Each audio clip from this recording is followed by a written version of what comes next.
سے ٹرینٹی نظر آ گئی، اسی طرح ان کو اللہ تعالیٰ کا جو وسیلہ ہے وہاں پر جو ہے وہ شرک نظر آ گیا. اللہ اکبر.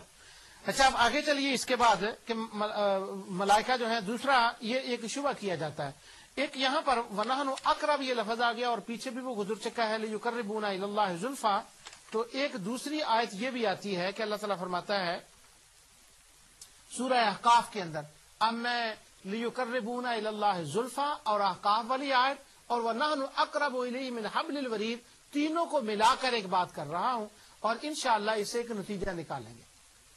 اللہ تعالیٰ نے فرمایا فَلَوْلَا نَصَرَهُمُ الَّذِينَ اتَّخَذُوا مِن دُونِ اللَّهِ قُرْبَانًا آلِهَةً. تو جن لوگوں نے اللہ تعالیٰ کے تقرب خدا کے سوا معبود بنایا تھا، ان کو خدا کے سوا معبود بنایا تھا، انہوں نے ان کی مدد کیوں نہ کی.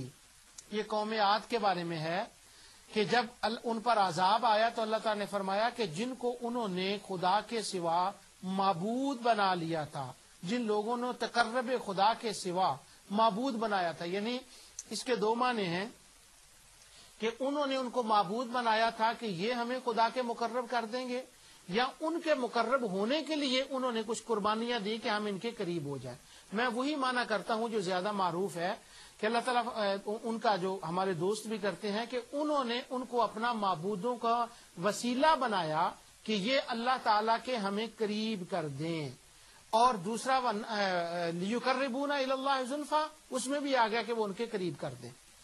اب یہاں پر جو یہ ہے نا کہ انہوں نے یہ کہا کہ یہ اللہ تعالیٰ کے ہمیں قریب کر دیں.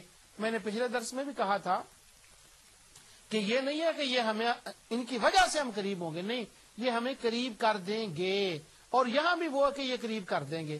فَلَوْلَا نَصَرَهُمُ الَّذِينَ اتَّخَذُوا مِن دُونِ اللَّهِ قُرْبَانًا آلِهَةً. اب یہ کنسپٹ تو کلیئر ہے کہ مشرک بھی یہ سمجھتے تھے کہ قرب الہی کے لیے کوئی نہ کوئی وسیلہ ضروری ہے، یعنی سرے سے وہ وسیلے کے منکر نہیں تھے، مگر جن کو انہوں نے وسیلہ بنایا تھا اس کی تفصیل میں بتا چکا ہوں کہ وہ معبودان باطلہ تھے. اب جنات کو وہ یہ سمجھتے تھے کہ یہ ہمیں اللہ تعالیٰ کے قریب کر دیں گے. اب کسی کے قریب ہونے کے چند راستے ہو سکتے ہیں. اگر آپ دنیا کے اعتبار سے دیکھیں تو میں اگر اللہ معاف کرے کہ کبھی مجھے کام یہ نہ پڑے حکومتی سطح پر یوسف رضا گیلانی صاحب سے، جو اس وقت جب میں پروگرام ریکارڈ کرا رہا ہوں تو وہ پاکستان کے وزیر اعظم ہیں، میں ان کے خلاف نہیں ہوں، میں ایک بات کر رہا ہوں. ان کے اگر کسی نے قریب ہونا ہو، میں نے تو کیا ہونا ہے. اب یوسف رضا گیلانی صاحب کے کسی نے قریب ہونا ہو تو اس کے دو راستے ہیں. ایک تو دولت ہو گئی، ایک ووٹ ہو گئے، ان کو چھوڑیں.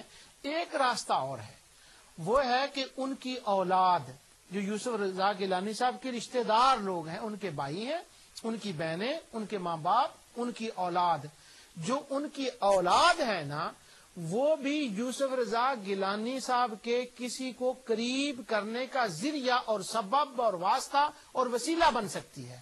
راسٹیل کی سرزمین پر آمد